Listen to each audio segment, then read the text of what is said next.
FSN Radio. It's all about what's next. Go to financialsurvivalnetwork.com and sign up for your free weekly newsletter. You'll also get 3 free reports. The Financial Survival Network. It's all about what's next.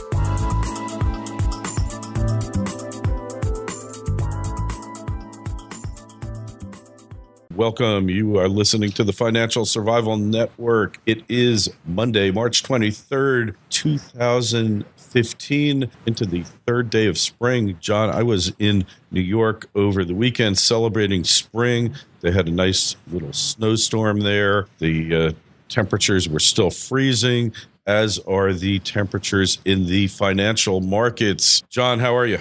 All right, Kerry, how are you? All right, so markets seizing up all over the place. No good news out there.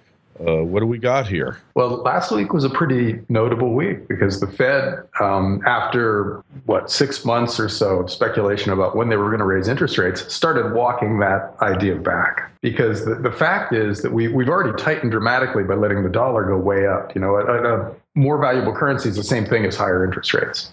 And we're already seeing the effects of that because U.S. corporate profits are starting to flatline. And the reason for that is that something like 40% of the S&P 500's sales come from overseas business. In other words, they're pricing their stuff in dollars and trying to sell it overseas. Well, if the dollar goes up by 20 or 30%, that means their prices had to go up by that amount. And they're seeing weaker sales and lower profits. And so now we've got a situation where the stock market is going up really at an accelerating rate lately, while corporate profits are starting to flatline. They're not increasing anymore, and they might even be decreasing in the coming year if the dollar stays so strong.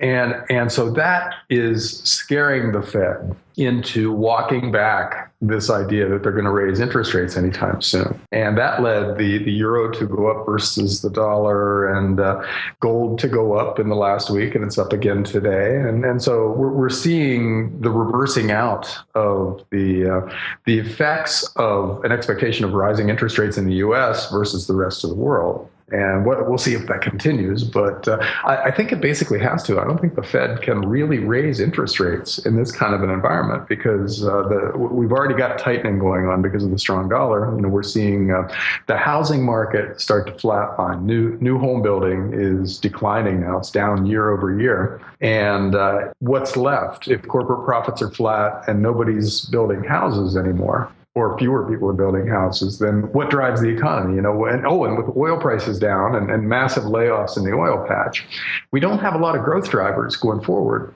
And since employment is already lackluster, you know, the top line number for U.S. unemployment is good, but if you look beneath the surface of that stat, you see that most of those jobs are part-time, barely minimum wage jobs. So we can't have higher consumer spending under those circumstances. So yeah, you know, it never made sense that the Fed was going to raise interest rates in the short run, other than booming stock prices. And so it looks less and less likely that we're going to see a tightening. And so that basically means that we're kind of rejoining the currency war now, and we may have to, in the intermediate term, start forcing the dollar back down versus the euro and the yen, which is going to shift the problem back to them. You know, this just goes back and forth, and there isn't a solution for it.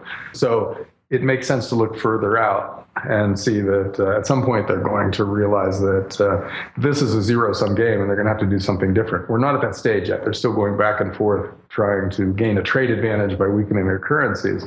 And they're finding out ultimately that it doesn't work. It's like daylight savings time, right? You're never really going to pick up more daylight. You're just going to there's only so much around. Daylight. That's right. Yeah. And one of the other effects of this is that interest rates have gone negative in large parts of the world as the countries that were slowing down dramatically, like the Eurozone and Japan, have had to force their interest rates down into negative territory now to try to arrest their descent into deflation. And that is creating a lot of problems for entities, whether it's, you know, retirees living on fixed income or national wealth funds or pension funds who need some kind of steady fixed income return. These are entities that used to buy bonds or bank CDs or whatever, and then live off the returns that they got from that. Well, now those are negative interest rate instruments now. You have to pay to invest in those things. And so I just published a thing with the title, We're All Hedge Funds Now, because this is forcing these previously risk-averse entities to move way out on the risk spectrum in order to generate any kind of a reasonable return, which they have to generate in order to survive. You can't be a pension fund generating negative returns on your fixed income portfolio if you have to come up with 8% a year in order to satisfy your promises to future retirees. You just can't do it. Same thing with the retiree. You can't be a retiree and make a negative return on your nest egg. You have to stop being a retiree by going back to work, So, and it's forcing these life-changing decisions on all these entities, and they're making the kind of decision you would expect. Japan's largest pension fund is now selling bonds and buying equities around the world. In other words, it's buying risky assets with the proceeds from selling previously risk-free assets. Norway's sovereign wealth fund just decided that it's going to add Nigerian bonds to its portfolio. Hey, well, I've got a better investment for them than Nigerian bonds, John. I got a thing from a guy in Nigeria. Somebody died and they've left like $25 million in a bank account. And all I got to do is send them about $10,000 and I can get that money out. And there's a lot of these accounts locked up in Nigeria.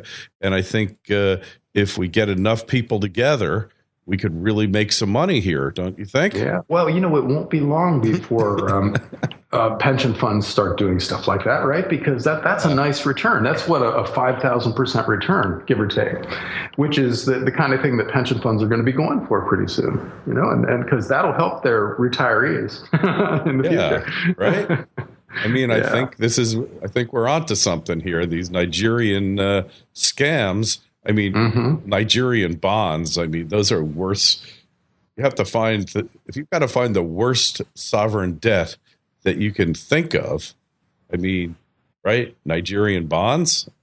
Yeah. Give me a break. Well, another one, and I didn't note who was doing this, but another big national pension fund or sovereign wealth fund was loading up on Petroleiros Brasileiros bonds, which is the big Brazilian oil company that's mired in a huge scandal right now, and their stock is just tanking. So I don't know what that means for the bonds, but that's another high risk, high potential return proposition that these guys are tiptoeing into, whereas a decade ago, they really didn't do things like this because they needed to have that money. They needed to generate 8%, but they needed to do it in a way that allowed them to have access to that money in a reasonably timely manner. And now they're locking themselves into these things that, might work out over the next 20 years favorably, but could have some wild swings in the meantime. These things could be down by 15 or 20% very easily in any given year. And that's the nature of a hedge fund. You take big risks in return for potentially big long-term returns. And that's not the retiree or pension fund model at all. That model is you take relatively modest risks in return for steady income that you can count on at any given time because you need that money. And so we're shifting the whole world out onto the pension fund side of the risk-return spectrum. What that means is that in the next correction, you're going to see all kinds of people who don't normally generate big losses generate big losses. There will be a lot of retirees whose stock portfolios just tank. And so instead of generating no income like they would have in a bank CD, now they're down 20% or 30%. And they will have no choice but to go back to work. A lot of pension funds that are already underfunded, even with their stock portfolios going through the roof lately, they're going to find that even their equity portfolios, which used to be making them money, are down by 20 or 30%. And now they're going to be so underfunded that their solvency is going to be called into question. So that's going to happen all around the world, just based on normal markets. When you get into equities, you expect to every once in a while have a 20 or 30% loss. Well, these guys have to expect that now, especially since they're loading up on risky kinds of fixed income and equities at the peak of these markets. Equities are at the end of a 6 or 7 year bull market, which is extremely long for equities. It doesn't normally go on that long. So I think we've only had 1 or 2 6-year plus bull markets in the last century. And so the odds are that we've got some kind of a major correction coming. Well, these guys who just now are starting to load up on equities and asset-backed securities and emerging market sovereign debt, they're going to suffer dramatically here in the not too distant future. And that's the safe side of the spectrum. You know, what's going to happen to hedge funds who must be taking even bigger risks now?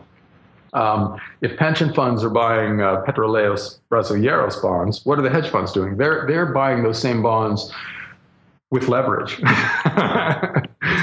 leverage on steroids. And so this will turn a garden variety 20% stock market correction into a systemic crisis.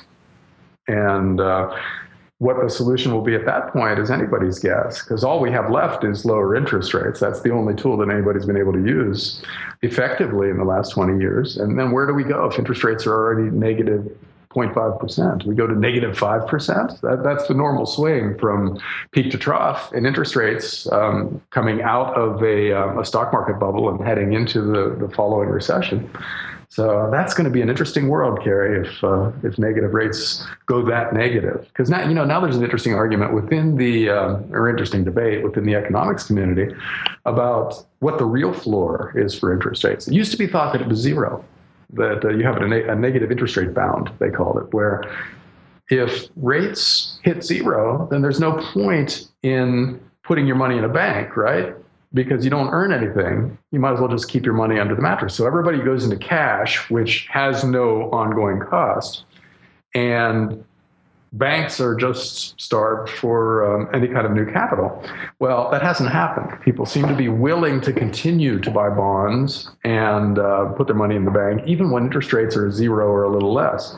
So that part of economic theory is having to be revised. And I don't know if an answer has been arrived at yet by economists. So we don't know what the real, the negative bound is now, whether it's 1% or 2%. We'll find out, I think, soon enough at the rate things are going. Amazing. Well, when we return, let's talk about what's happening with oil, Euro bounce, and gold and silver on the Financial Survival Network. FSN Radio. It's all about what's next. Worried about the coming dollar collapse? Then you need to speak to Tom Cloud today about buying gold and silver. It's the key to protecting your wealth from a declining dollar. Call him now at 800-247-2812. Tom will help you find the exact right bullion products to keep you safe. Would you believe that Tom's been in the business for 38 years? Tom understands these markets better than just about anybody. He's seen bull markets and he's seen bear markets, and he's not worried, and you shouldn't be either. When it comes to uncertain times like these, there's only one place to turn, and that's gold and silver. And Tom's offering all FSN listeners free shipping and insurance. So call Tom now at 800-247-2812. That's 800-247-2812, or visit cloudhardassets.com and tell him Kerry sent you. The Financial Survival Network. It's all about what's next. If you're just tuning in, you're listening to the Financial Survival Network. We're doing our Monday morning chat with John Rubino of dollarcollapse.com. Much happening in the world. We're all hedge funds now. And John, so oil hit 43. There's a storage glut. It sounds like pretty soon they're going to be storing oil in your garbage cans because they're running out of space. I mean, there might be oil stored in public swimming pools, it seems, because they just have no place to stick the stuff anymore. And this is a real mess.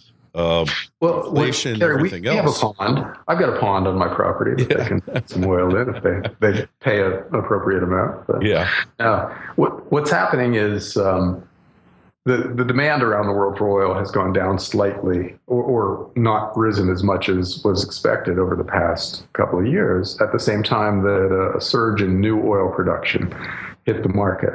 And so oil prices fell, as you would expect. But now, because there's a lot of momentum built into oil production, it's still going up. We're still producing more oil month after month, even as prices fall. And so that's caused an increase in storage. A lot of this extra oil is just going into various storage facilities around the world. And in the U.S., we're rapidly approaching our limit. You know, there are a lot of different measures for how much oil storage capacity there is, but a consensus seems to be forming that the limit is out there and it's not too far away. At current rates, one estimate puts it in May when we hit our limit.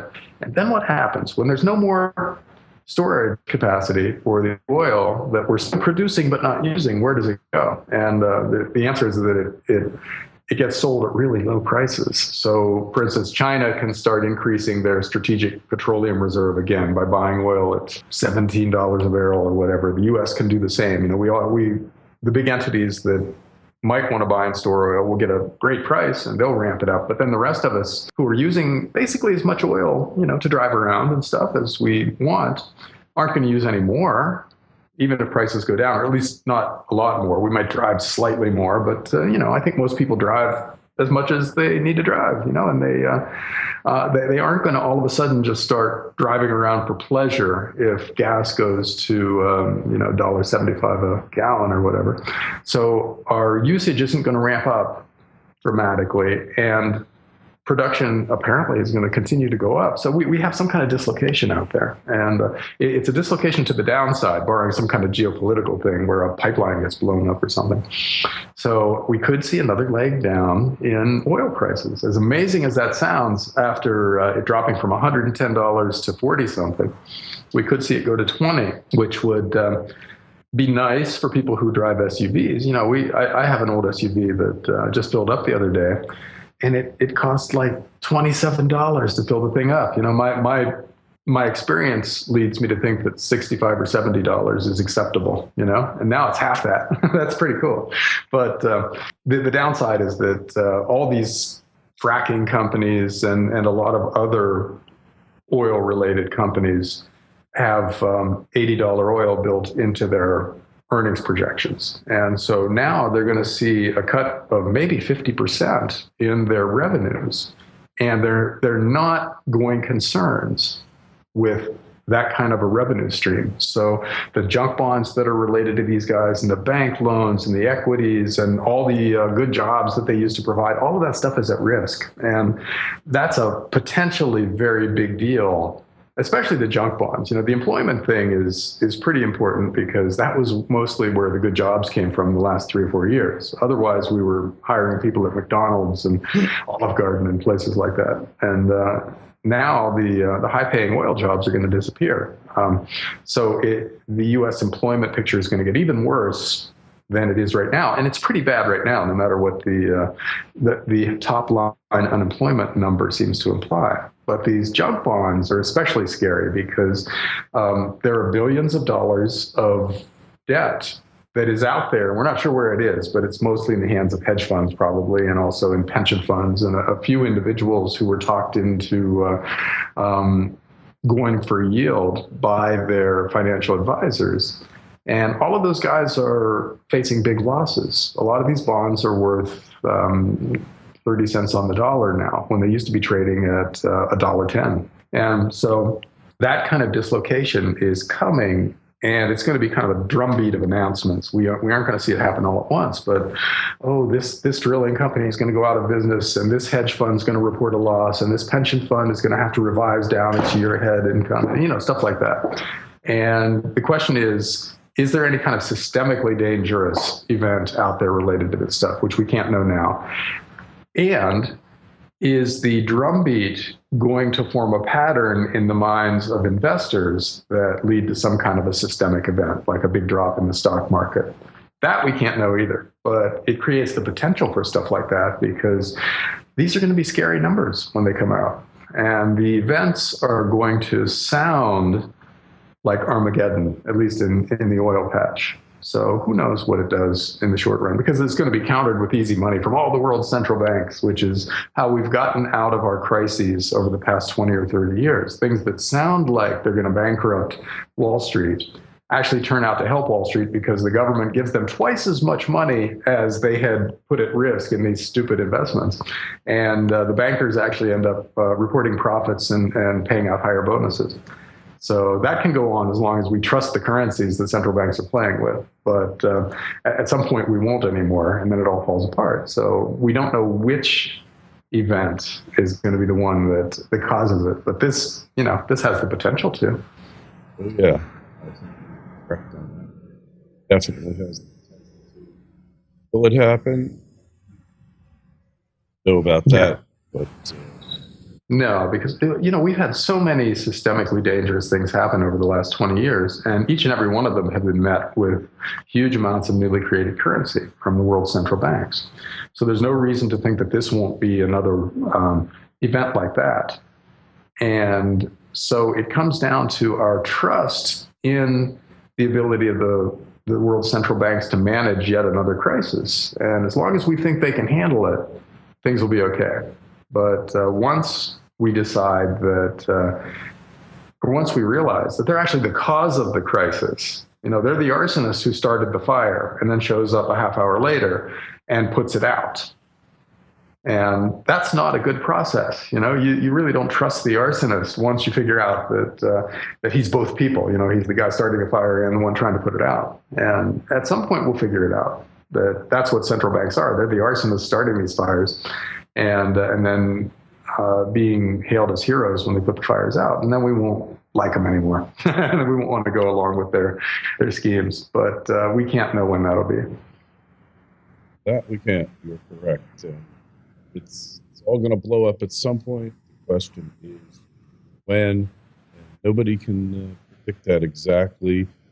I think the trend of de-dollarization, it's all well and good, but it's just work because it's really too little too late, John, Well, I think it's an interesting process. And yeah, in a crisis, the dollar is still the only game in town in terms of currencies, although you'd think precious metals would also be in that category. But what's happening around the world is definitely the early stages of the dollar losing its hegemony, its sole reserve currency status. But we are a long way away from that. Yeah, and yet the process is interesting because what's happened lately and is happening right now is that the U.S. has been abusing its privilege. It's been pushing other countries around for a long time using the power of the dollar. And a lot of other countries would like to see that power limited. So they're starting parallel institutions. And parallel trade deals where, for instance, Russia and China use each other's currencies to ship energy from Russia to China, and they bypass the dollar completely now, which they're talking pretty big numbers with trade deals like that.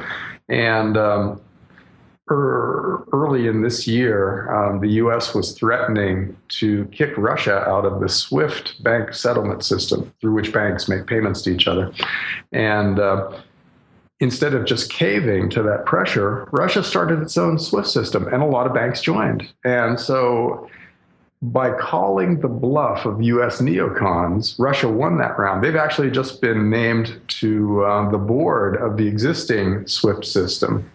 Rather than being kicked out, they're now part of the ruling council of that organization. And China has set up a Asian Development Bank, which is kind of a competitor to the U.S.-sponsored development banks around the world. And the U.S. opposed this, tried to keep everybody out of it, and everybody ignored the U.S. All of Europe has joined that bank. So the U.S. just came out and said, oh, well, we'd like to cooperate now. They just caved.